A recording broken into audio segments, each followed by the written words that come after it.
Kedatangan Nuruddin ke Aceh selain disebabkan oleh beberapa hal sebagaimana telah dikemukakan di atas juga disebabkan oleh unsur politik, yaitu perebutan kekuasaan dalam jabatan penasihat sultan ataupun jabatan sultan.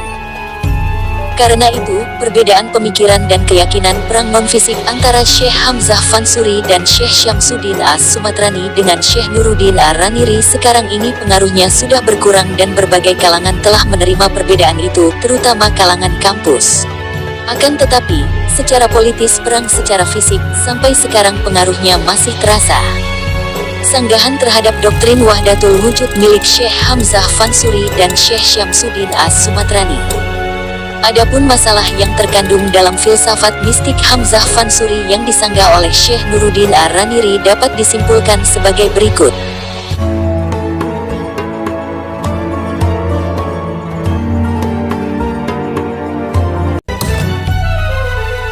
Assalamualaikum warahmatullahi wabarakatuh. Sahabat Muslim, pada kesempatan kali ini kita akan membahas tentang hasil karya pemikiran Syekh Nuruddin Ar-Raniri dan kiprahnya di Aceh, serta berkaitan dengan kontroversi yang sangat tragis di kalangan alim ulama dan kerajaan Aceh pada masa Sultanah Ratu Safiatuddin Mekuta Alam. Syekh Nuruddin Ar-Raniri adalah alim ulama pertama Nusantara yang menulis pegangan standar mengenai kewajiban agama fikih yang mendasar bagi semua orang. Karya tulisnya itu menjadi sangat populer di seluruh Nusantara dan masih digunakan di beberapa tempat sampai sekarang. 13 di antara karya-karya yang pernah ditulis Ar-Raniri adalah 1. As-Sirah Al-Mustaqim, fikih berbahasa Melayu. 2. Bustan As-Salatin fi Zikir Al-Awalin wa Al-Akhirin, bahasa Melayu. Aqaid Akidah, bahasa Melayu. 4. Sifa Al-Qulub, cara-cara berzikir, bahasa Melayu. Karya Ar-Raniri tersebut di atas sebagian besar berhubungan dengan masalah tasawuf. Di antaranya berkaitan dengan penolakannya terhadap paham Wahdatul Wujud yang dinilainya sesat dan uraian lengkap tentang perdebatan melawan pengikut Syekh Hamzah Fansuri dan Syekh Syamsuddin As-Sumatrani yang menjadi penyebab dikeluarkannya fatwa hukuman mati kepada mereka. Nubzah fi dakwah As-Sil, misalnya memuat topik pemaparan tentang tasawuf dan merupakan penegasan aliran pemikirannya yang menilai konsep Wahdatul Wujud milik Syekh Hamzah Fansuri sesat. Syekh Ar-Raniri memiliki pengetahuan luas yang meliputi tasawuf, kalam fikih, hadis, sejarah, dan perbandingan agama. Selama masa hidupnya, ia menulis kurang lebih 29 kitab. Yang paling terkenal adalah Bustanus Salatin. Nama Syekh Nuruddin Ar-Raniri kini diabadikan sebagai nama perguruan tinggi agama Institut Agama Islam Negeri di Banda Aceh. Bustanus Salatin ditulis sekitar tahun 1630-an, didedikasikan kepada pelindungnya, Sultan Iskandar Thani, yang menjadi sultan setelah wafatnya Sultan Iskandar Muda dan dilanjutkan oleh menantunya Iskandar Thani. Pada masa itu Syekh Nuruddin Ar-Raniri menjadi mufti kerajaan Aceh menggantikan Syekh Syamsuddin As-Sumatrani sebelumnya. Dalam pengantarnya, Ar-Raniri menulis bahwa Iskandar Thani menugaskannya untuk menyusun sebuah kitab dalam bahasa Melayu Jawi terkait perbuatan warga menghubungkan perbuatan para raja di masa-masa awal dan kemudian. Bustanus Salatin terdiri dari 7 buku. Dimulai dengan penciptaan dunia, kemudian buku kedua berlanjut dengan sejarah para nabi, para rasul Tuhan, dan para raja dari masa pra-Islam. Lalu dilanjutkan dengan periode Islam dari masa Nabi Muhammad, sampai kerajaan-kerajaan Islam di India. Buku kedua memuat sejarah Islam di Asia Tenggara, berpusat pada kerajaan Malaka dan Pahang, diikuti oleh Aceh. Buku berikutnya, buku ketiga sampai keenam, berisi panduan politik dan nasihat bagi para raja, berdasarkan kisah-kisah khalifah dan raja di masa lalu. Buku ketujuh berkaitan dengan prestasi ilmiah dalam bidang firasat, anatomi, dan kedokteran. Syekh Nuruddin Ar-Raniri berperan penting saat berhasil memimpin ulama Aceh menghancurkan ajaran tasawuf filsafatnya Hamzah Al-Fansuri yang dikhawatirkan dapat merusak akidah umat Islam awam terutama yang baru memeluk agama. Seseorang wali itu mungkin mengeluarkan kata-kata yang lahiriahnya sesat atau menyimpang dari syariat Islam. Maka oleh mereka yang tidak mengerti hakikat ucapan-ucapan tersebut, dapat membahayakan akidah dan menimbulkan fitnah pada masyarakat Islam.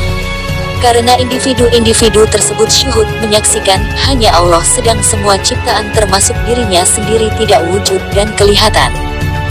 Maka dikatakan wahdatul wujud karena yang wajib wujudnya itu hanyalah Allah Ta'ala, sedang para makhluk tidak berkewajiban untuk wujud tanpa kehendak Allah. Maka paham ini, tanpa dibarengi dengan pemahaman dan kepercayaan syariat, dapat membelokkan akidah. Pada zaman dahulu, para wali Allah di negara-negara Islam Timur Tengah, sering apabila di dalam keadaan begini, dianjurkan untuk tidak tampil di halayak ramai. Tasawuf falsafi diperkenalkan di Nusantara oleh Syekh Hamzah Fansuri dari Aceh dan Syekh Siti Jenar. Syekh Siti Jenar kemudian dieksekusi mati oleh Wali Songo. Ini adalah hukuman yang disepakati bagi pelanggaran syariat, manakala hakikat hanya Allah yang dapat maha mengetahui. Perbedaan pemikiran sufistik antara Hamzah Fansuri dan Syamsuddin As-Sumatrani dengan Nuruddin Ar-Raniri di atas mendorong ulama India untuk datang dan menetap di Aceh. Karena itu ada beberapa alasan kedatangan Syekh Nuruddin Ar-Raniri ke Aceh. Ia datang untuk pertama kalinya ke Aceh mungkin karena mengikuti jejak pamannya Syekh Muhammad Jailani bin Hasan bin Muhammad Hamid Ar-Raniri yang tiba di Aceh pada tahun 1588 Masehi. Nuruddin menulis kitab As-Siratal Mustaqim, Jalan yang Lurus, yang mulai ditulisnya pada tahun 1044 Hijriah atau tahun 1633 Masehi, yaitu sebelum ia menetap di Aceh. Kedua, Nuruddin datang ke Aceh mungkin juga disebabkan oleh majunya perkembangan Islam di Aceh yang telah terjadi di dalam masyarakat Aceh, yaitu pada masa pemerintahan Sultan Iskandar Muda yang memerintah tahun 1603 sampai tahun 1636 Masehi. Syekh Nuruddin Ar-Raniri datang ke Aceh mungkin disebabkan oleh perebutan kekuasaan, baik jabatan sultan maupun penasihat sultan, setelah Sultan Iskandar Muda wafat. Kedatangan Nuruddin ke Aceh selain disebabkan oleh beberapa hal sebagaimana telah dikemukakan di atas juga disebabkan oleh unsur politik, yaitu perebutan kekuasaan dalam jabatan penasihat sultan ataupun jabatan sultan. Karena itu, perbedaan pemikiran dan keyakinan perang non-fisik antara Syekh Hamzah Fansuri dan Syekh Syamsuddin As-Sumatrani dengan Syekh Nuruddin Ar-Raniri sekarang ini pengaruhnya sudah berkurang dan berbagai kalangan telah menerima perbedaan itu, terutama kalangan kampus.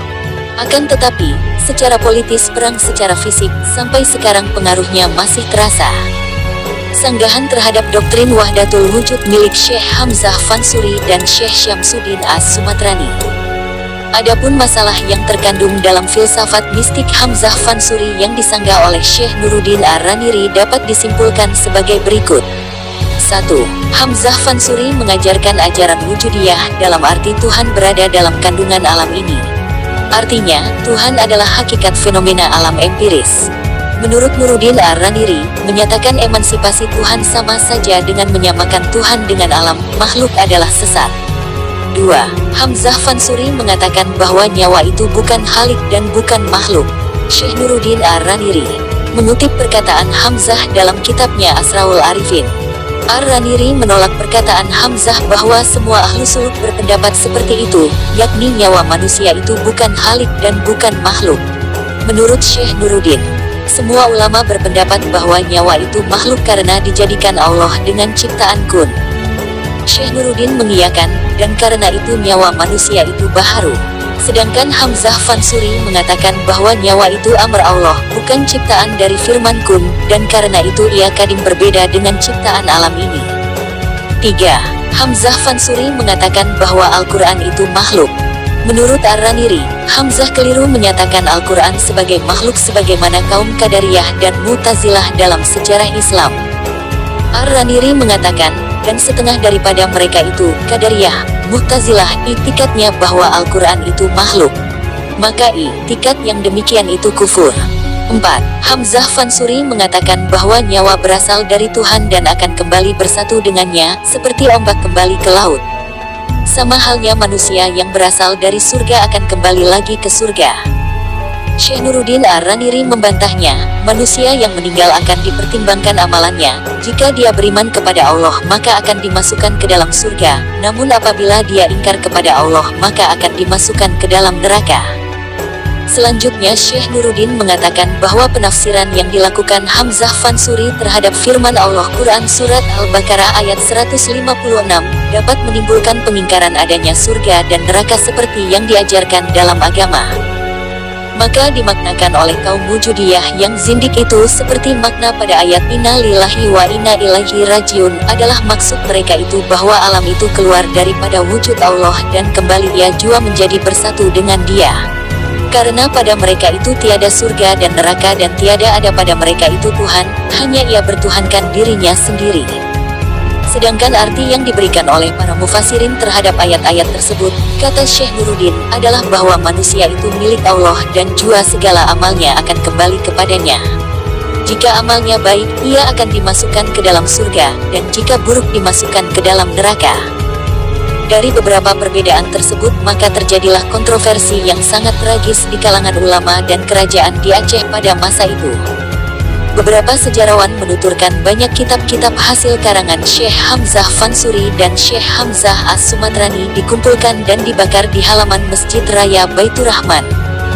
Ada juga yang menuturkan bahwa Syekh Hamzah Fansuri yang merupakan pujangga filsafat termasyhur abad ke-17 itu dibunuh karena menganut paham wahdatul wujud yang telah dianggap sesat oleh kalangan kerajaan pada masa Syekh Nuruddin Ar-Raniri menjadi mufti atau penasehat kerajaan pada masa pemerintahan kerajaan Sultanah Ratu Safiatuddin Mekuta Alam menggantikan suaminya Sultan Iskandar Thani.